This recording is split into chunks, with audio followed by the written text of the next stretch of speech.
예배라는 제목으로 오늘 말씀을 나눠보려고 합니다. 준비한 PPT 한 절 첫 번째 거 하나 보여주실래요?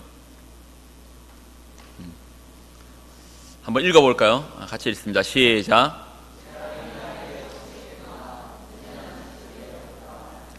다시 한번 더 읽겠습니다. 시작. 여러분에게 질문을 던집니다. 지금 저희가 읽은 구절은 이사야서 6장 5절의 말씀입니다. 제가 다시 한번 읽어드릴게요. 나는 부르짖었다. 재앙이 나에게 닥치겠구나. 이제 나는 죽게 되었구나. 다시 한번 읽어드릴게요. 재앙이 나에게 닥치겠구나. 이제 나는 죽게 되었구나. 지금 이 느낌이 어떤 느낌입니까? 재앙이 나에게 닥쳤다. 그리고 나는 죽게 되었다. 뭔가 이 글을 읽었을 때, 이 성경에 있는 이 구절을 읽었을 때 어느 상황에서 이 구절이 나왔을 것 같아요?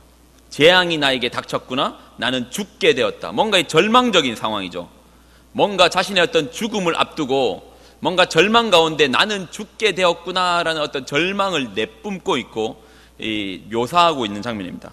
재앙이 나에게 닥치겠구나. 지금 닥쳤다는 게 아니라 앞으로 나에게 재앙이 닥칠 것인데, 그래서 나는 이제 죽게 되었다라고 구절하는 겁니다.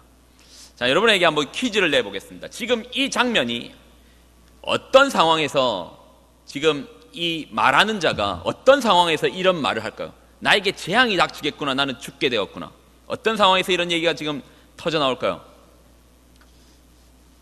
제 기준에서 이거 맞출 수 있는 사람, 이 중에 한 3명, 그래서 3명은 있어야 될 것 같은데. 재앙이 나에게 닥치겠구나.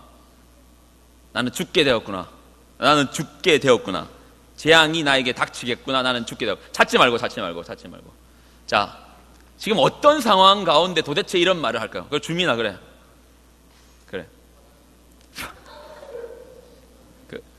그 마이크 있지? 그럼 묶어라. 그냥 안 되겠다. 입을 메워 묶어라. 자, 재앙이 나에게 닥치겠구나. 나는 이제 죽게 되었구나. 어떤 상황일 것 같습니까? 어떤 상황에서 지금 이사야는 하나님과의 교제가 없을 때,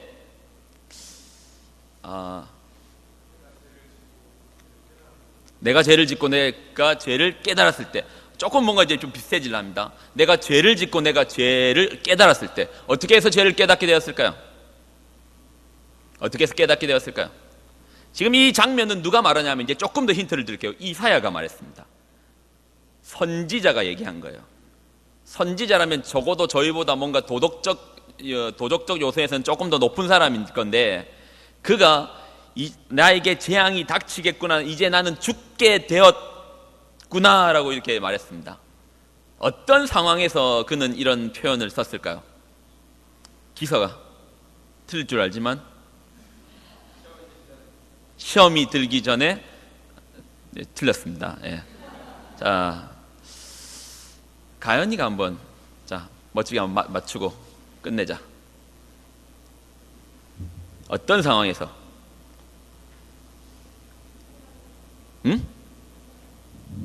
누군가에 쫓기고 있을 때. 한번 찾아볼게요. 지금 이 중에서 그래도 놀랍게 정답은 하나도 없습니다. 예. 우리 회장 어디 있어? 회장? 그렇죠. 회장한테 물어봐야죠. 지금 이 상황이 어떤 상황에서 재앙이 나에게 닥치겠구나. 이제 나는 죽게 되었구나. 회장, 어떤 상황인 것 같아? 어제 우리 회장이 죽다 살아났거든요. 산에는 잘 갔다 왔는데 남의 치킨까지 대신 먹더니 체해가지고 차에서 죽다가 살아났습니다. 그렇게 많이 토하는 사람 처음 봤습니다. 예. 다행히 그 봉지 안에 토했으니, 차에서 토했으면 아마 이 자리에 절대 허락하지 않았을 겁니다. 앞으로 저랑 볼 일은 없었을 겁니다.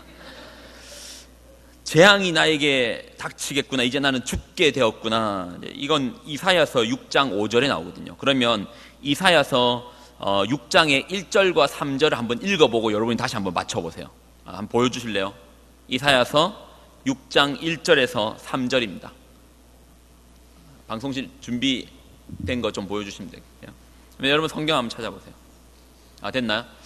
자, 한번 읽어볼게요. 지금 이사야서 6장의 상황이고 6장의 1절에서 3절의 상황이고 5절에 보면 이런 말을 해요. 나는 부르짖었다. 재앙이 나에게 닥치겠구나. 이제 나는 죽게 되었구나. 뭔가 엄청난 절규를 하고 있어요. 이사야가요, 선지자가요. 어떤 상황을 보았기에? 자, 1절부터 한번 읽습니다. 1절 읽습니다. 시작.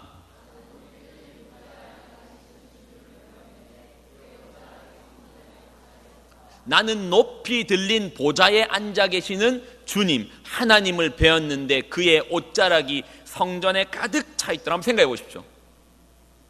높이 계신 하나님의 보좌, 그리고 그 성전, 하늘의 성전, 그리고 그 주님의 옷자락이 그 온 성전을 덮고 있는 그런 모습. 바람이 불면 이 옷자락이 휘날리면서 성전을 가득 채우고 있습니다. 그리고 이거로 끝나지 않습니다. 2절입니다. 2절 한번 읽어봅시다. 시작.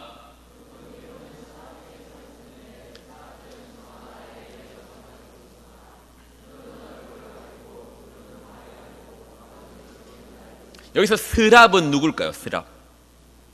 천사입니다. 근데 천사가 날개가 몇 개죠? 6개입니다. 나는 용도는 몇 개입니까? 2개입니다. 나는 용도는 2개고 4개는요 자기를 가리는 겁니다. 하나님 앞에 그 누구도 자기를 교만해 줄 수 없습니다. 그러니까 가리는 겁니다. 자기 자신을, 얼굴을 가리고요, 다리를 가리고 자기 몸을 감쌉니다. 그리고 나는 용도는 2개로만 날아요. 그러면서 그 천사들이 날아다니면서 이렇게 고백을 한다네요. 3절입니다. 3절도 한번 읽어볼까요? 그리고 시작. 거룩하시다 거룩하시다 만군의 주님, 온 땅에 그의 영광이 가득하다. 자, 지금 1절에서 3절까지 읽었습니다. 나는 높이 들린 보좌를 보았는데 그 보좌에 하나님이 계시고 그 하나님의 그 옷자락이 온 사방을 덮고 있고요, 그리고 천사들이 날아다닙니다. 2개로는 얼굴을 가리고 2개로는 다리를 가리고 2개로는 날아다니면서 고백하기를 하나님은 거룩하시다 거룩하시다 거룩하시다 거룩하신 하나님이 만군의 여호와의 이름을 높여드리며 찬양합니다. 여러분 혹시 이런 기도해 본 적 없습니까? 하나님 한 번만 보여주십시오. 이런 기도해 본 적 없어요? 하나님 한번 보고 싶습니다. 주님 안 믿어지니까 한 번만 볼 수 있으면 좋겠습니다 라는, 제가 한번 전에 얘기했는데 제가 실제로 봤기 때문에 기억에서 잘 안 잊혀지는 한 사람이에요. 수련회 때, 청년부 수련회 때 저는 2학년이었고 그 형은 3학년이었습니다. 근데 형님이 기도를 정말 뜨겁게 하셔요. 근데 그분이 이제 나중에 들었는데 하나님께, 하나님 한 번이라도 좋으니 당신을 볼 수 있기를 바랍니다 하며 간절함으로 기도를 한 거예요. 간절함으로, 아주 간절함으로 기도를 하는데 자기 앞에 엄청난 빛이 자기를 채우더래요. 수련회 가운데 기도를 하고 불을 다 끄고 기도를 하는데 자기 앞에 엄청난 불이 자기를 비추어더래요. 그거 있잖아요, 눈을 감았는데도 그 눈꺼풀을 넘어서 그 밝은 빛 때문에 뭔가 이게 밝다라는 정도의 그런 느낌이 드는 그 엄청난 빛 앞에 자기가 서 있었대요. 그리고 그 빛 앞에서 자기가 물었답니다. 진정 하나님 당신이십니까? 라고 물었대요. 차마 눈을 못 뜨겠대요. 너무 밝은 빛 앞이라서 눈을 뜨면 마치 눈이 실명될 것 같은 그 정도의 강한 빛 앞에서 그렇게 하나님을 보여달라고 외쳤는데 그 빛 앞에서 자기가 외쳤는데 그 빛이 비치니까 차마 눈을 못 뜨겠더래요. 그래도 이제 실눈을 떴더니 보니까 전에 한번 얘기했죠. 자기가 OHP 앞에 서 있었다고. OHP 여러분 잘 모르죠. 지금 프로젝트는 잘 아는데 OHP 예전에 뭔가 PPT 같은 거 할 때 투명생 필름에다 글 써놨고 엄청난 빛으로 해가지고 마치 서치라이트처럼 하는데 자기가 이제 기도하면서 어떻게 OHP를 자기가 눌린 거예요. 그리고 그 앞에서 자기 혼자 한 20분 동안 서 있으면서 주님 당신이십니까? 당신이십니까? 계속 묻고 있었던 거예요.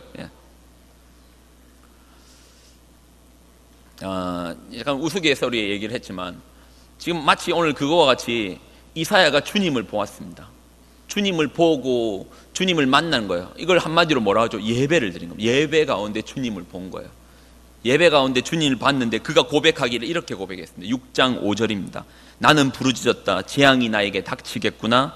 이제 나는 죽게 되었구나. 나는 이제 죽게 되었다고 그렇게 고백한 거야. 왜 그랬을까요? 그렇게 그 신자로서 일평생의 소원 중 하나는 하나님을 한번 보고 싶다라는, 이거 욕망이라 해야 되나요? 어떤 그리스도인의 어떤 신앙의 욕망 중에 하나가 하나님 한번 볼 수 있으면 얼마나 좋을까라는 그런 마음이 있을 거잖아요. 근데 이사야는 하나님을 보았어요. 그리고 천사들이 날아다니면서 그 거룩하다는 소리를 들은 거예요. 그리고 하나님을 보았는데 그 옷자락이 온 성전을 덮고 있는 그 장관을 본 거예요. 그런데 그의 고백이, 연이어 터져 나오는 고백이, 재앙이 나에게 닥치겠구나. 나는 이제 죽게 되었구나 라고 고백한 거예요. 왜 그랬을까요? 왜 그런 고백을 했을까요? 한 구절을 더 살펴볼까요? 이사야서에서요. 6장 5절인데요. 이게 풀 버전입니다. 저는 이제 아까 짧은 것만 읽어요. 6장 5절만 다시 한번 읽습니다. 나는 부르짖었다. 다시 한번 처음부터 읽을게요. 천천히 한번 읽어보면서 한번 왜 그가 이런 표현을 했는지 한번 여러분 보십시오. 나는 부르짖었다. 시작.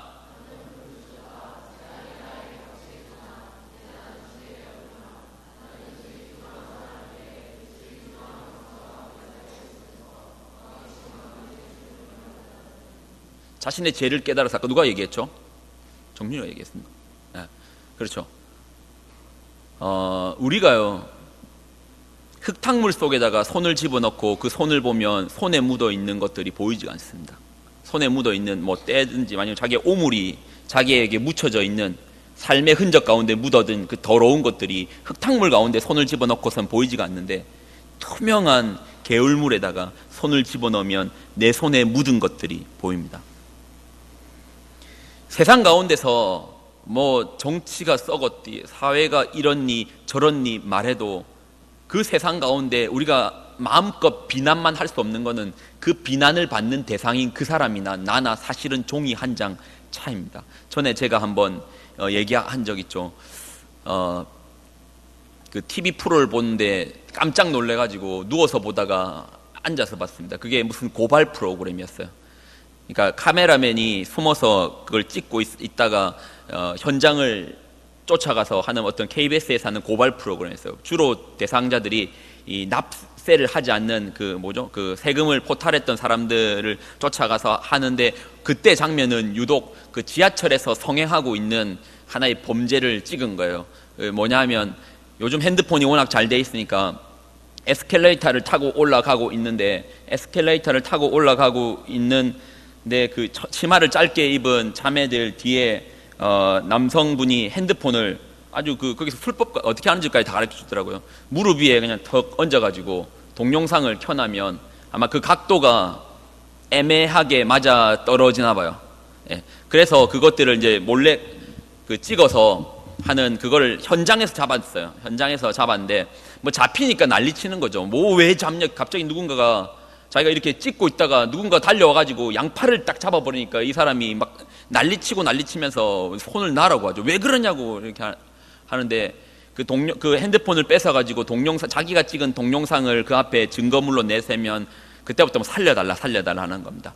그런데 좀 재밌었던 것이 그런 사람들을 한 7명에서 8명을 꽤 많은 사람들을 보여줬는데, 마지막 이제 그 프로가 이제 끝나기 전에 한 사람이 잡혔어요. 잡혔는데 이 사람은 유독 무릎을 꿇고 살려달라 하는데, 보통 거기서 방송이 끝나는데 이 사람은 조소를 꾸미는 거, 경찰서에 가서 조소를 꾸미는 것까지도 다 보여주더라고요. 그런데 조소를 꾸미는데 이 사람이 말을 합니다. 당신 직업이 뭐냐? 그러니까 처음에 나이가 어떻게 되냐부터 묻고 여러 가지를 물었는데 뭐 결혼을 했냐? 결혼을 했어요. 아이가 있냐? 딸이 있어요. 딸이. 근데 막 경찰이 이제 그래요. 이거 뭐 하면서, 딸이 있는 양반이 당신이 왜 이런 일을 하느냐? 직업이 뭐냐? 선생님이래요. 그러니까 이 사람이 그 경찰도 막 화가 나고 리포터도 이제 그걸 찍고 있으면 화가 나가지고, 아니 무슨 이런 인간이 무슨 선생이냐? 어디서 가르쳐라고 하는데, 그때 제가 충격을 받았어요. 그때 어디서 가르쳐라고 하는데 앞에 말은 삑삑 소리가 나죠. 어디 지명은 빼놓고 교회라는 말이 정확하게 들리더라고요. 무슨 교회라고 하더라고요. 교회 선생님. 교회 무슨 선생님인데? 하니까 유초등부 전도사더라고요. 유초등부 전도사가 현장에서 그걸 카메라로 찍다가 잡힌 겁니다. 누워서 TV를 보다가 앉아가지고 욕이란 욕은 다 했습니다. 욕이 절로 나오더라고요. 저런 인간들 때문에 목회자들이 욕을 먹는 거 아닌가 하며 막 그 TV를 보면서 제가 부을 수 있는 저주, 거의 뭐 TV가 제게 아니었으면 아마 던졌을 겁니다. 저희 집 TV라서 안 던졌지. 예. 그 정도로 이제 분노가 참으로 올랐습니다. 그런데 한참 다시 생각해 보니 그 사람하고 나하고 다를 게 크게 없더라고요. 그 사람이 가지고 있는 욕망의 크기나 나의 크기나 크게 다를 바가 없더라고요. 요 앞에 번듯하게 정장 입고 넥타이 메고 서 있어서 그 사람하고 차이가 없어 보이지, 그 사람은 현장에서 잡혔고 나는 잡히지 않았고, 그 사람은 그럴 만한 범죄를 저질 만한 용기가 있었던지 그렇게 했을 뿐이고 나는 마음으로만 품었을 뿐이고, 그와 나와의 거리가 멀지 않더라고요. 그 사람은 현장에서 어떻게 카메라까지 들이대는 데서 잡혀가지고 이런 망신을 당하는 거지만 나는 교묘하게 빠져나가가지고 잡히지 않았을 뿐이고, 세상 가운데 있으면요 그나 나나 다를 바가 없습니다. 여러분이 암만 TV를 보면 욕을 해도 그 인간이나 저 인간, 아니 나도 똑같을 겁니다. 저런 인간이 다 있어 해도 기회가 없어서 못한 거죠. 기회가 있으면 여러분이라고.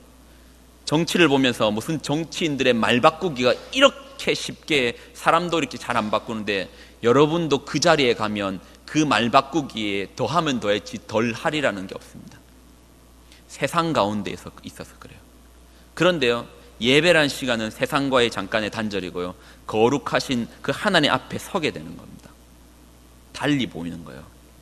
그 인간이나 저 인간이나 저 사람이나 저 사람이나 똑같아 보이는데요, 예배라는 공간에서 하나님 앞에 나를 보니까요 보이는 거예요. 뭐가 보입니까? 발견이 되는 거예요. 내가 보이는 거예요. 내가 보이면서 나의 죄가 보이는 거예요. 내 자신이 보이는 거란 말입니다. 내가 누구인고, 내가 어떤 인간이고, 나를 무엇을 위해서 살아가고 있는가. 뭔가 고상하게 살아가는 것 같고 남들도 다 가니까 그냥 가는 것 같은데, 알고 봤더니 나나 저 인간이나 다를 바가 없구나. 죄인이구나. 오늘 본문에 읽었던 그 이사야서 6장 1절을 다시 한번 볼게요. 오늘은 여기까지만 설명하고 더 길게 진행하기는 힘들 것 같아요. 이 부분을 놓고 좀 설명을 하고요, 우리가 읽었던 그 성경의 본문은 다음 주에 할게요. 있는데 이거 설명하기도 바쁘네요. 자, 다시 한번 읽어보겠습니다. 다시 한번 읽어보고 이거에 관련된 구절을 한 번 더 찾아보고 그렇게 좀 정리해 보겠습니다. 나는 부르짖었다. 같이 읽습니다. 시작.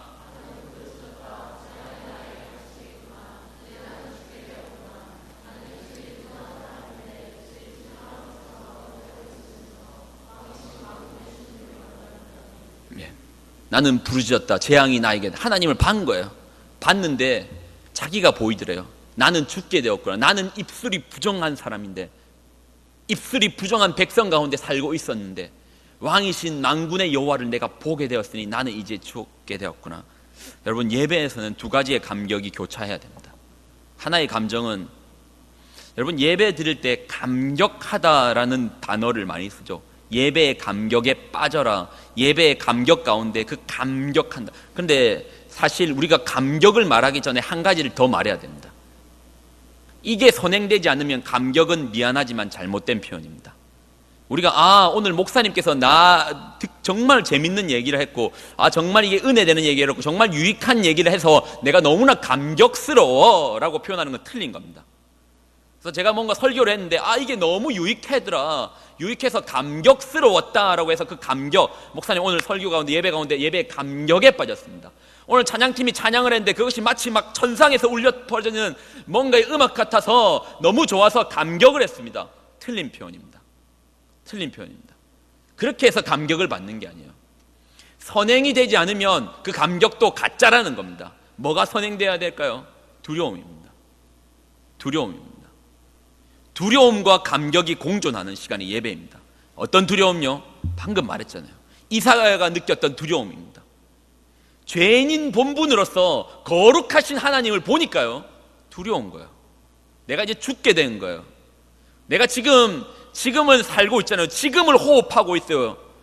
지금 2016년도를 살고 있고 4월달을 살고 있어요. 그리고 호흡하고 있어요. 살아있어요.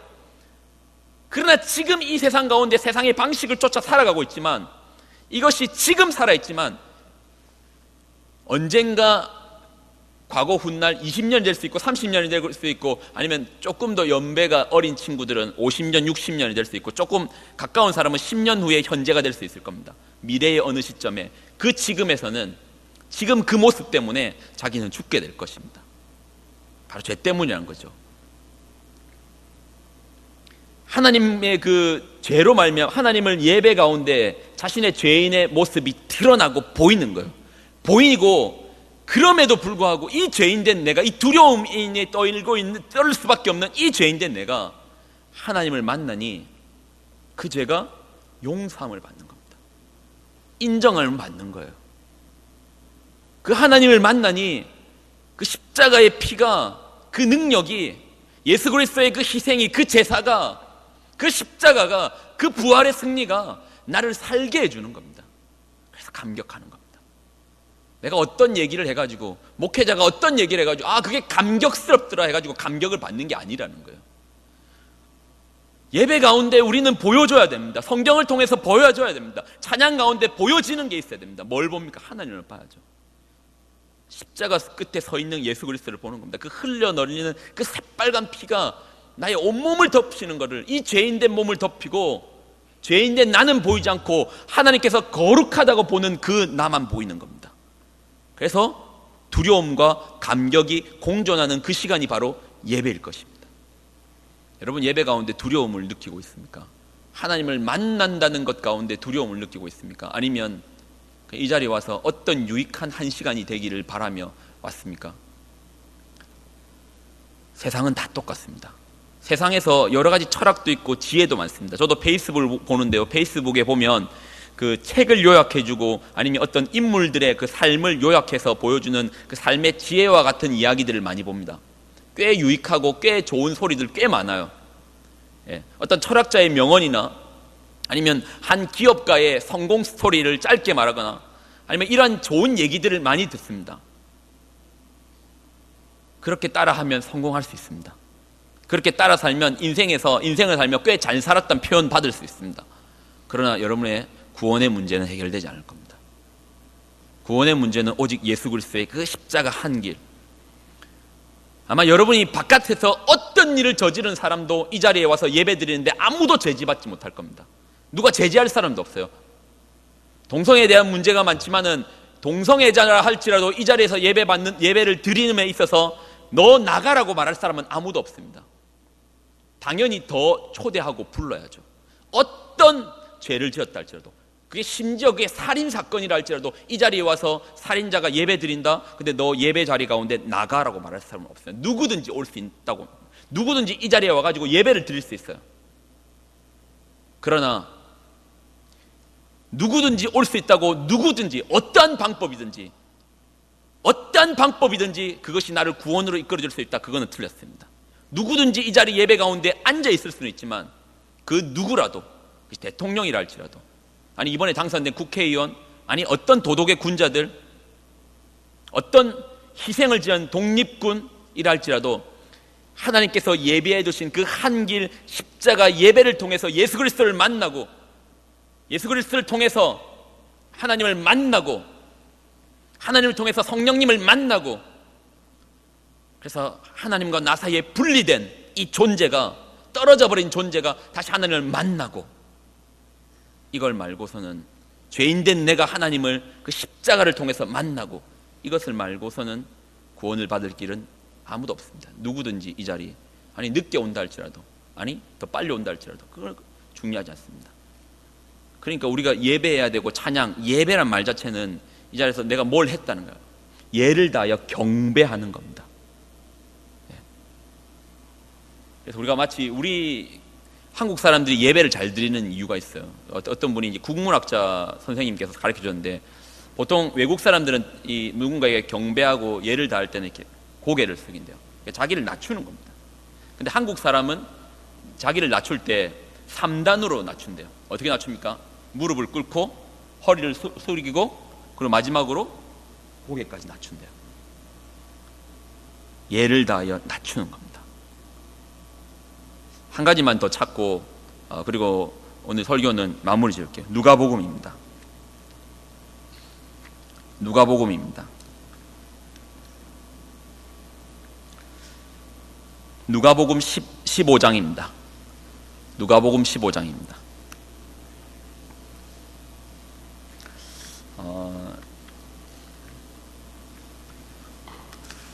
오늘 찬양팀이 찬양에 관련된 예배에 관련된 찬양을 참 잘 준비해 줬어요. 그래서 참 감사합니다. 그 찬양을 나누면서 깊은 은혜가 있었습니다. 누가복음 15장입니다.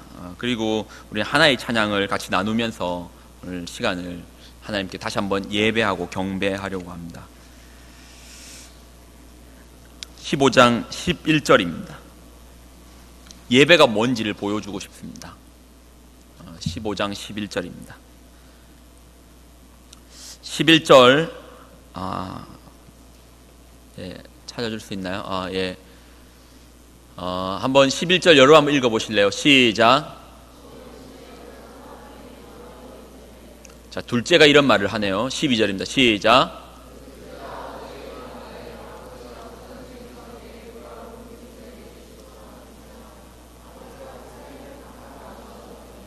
네. 자, 그리고 이제부터는 제가 이야기를 해드릴게요. 두 아들이 있었답니다. 누가복음 15장에 보면 두 아들이 있었습니다. 근데 첫째 아들이 있었고 둘째 아들이 있었습니다. 어느 아들이 더 괜찮느냐는 말할 건 못 됩니다. 근데 둘째 아들이 어느 날 이런 황당한 요구를 했습니다. 아버지에게 유산을 요구한 거예요. 유산은 언제 배분합니까? 아버지가 돌아가신 이후에 정리되는 게 유산인데요.